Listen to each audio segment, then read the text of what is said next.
I saw Brit Hume on television, and he was being asked he was being asked about why Trump continues to do so well. I mean, here's a guy who doesn't take part in the debates.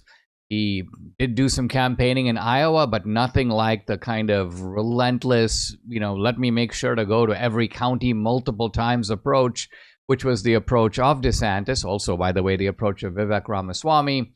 And Trump sort of just kind of like, okay, above the fray, and yet he sweeps the result. He spends less money, and certainly less money per vote, than either DeSantis or Nikki Haley.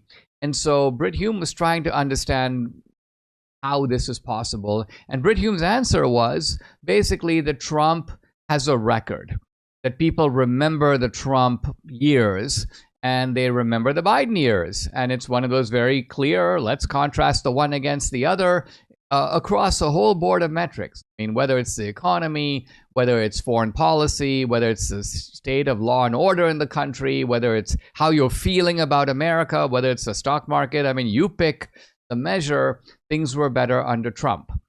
And I think that is clearly part of the reason.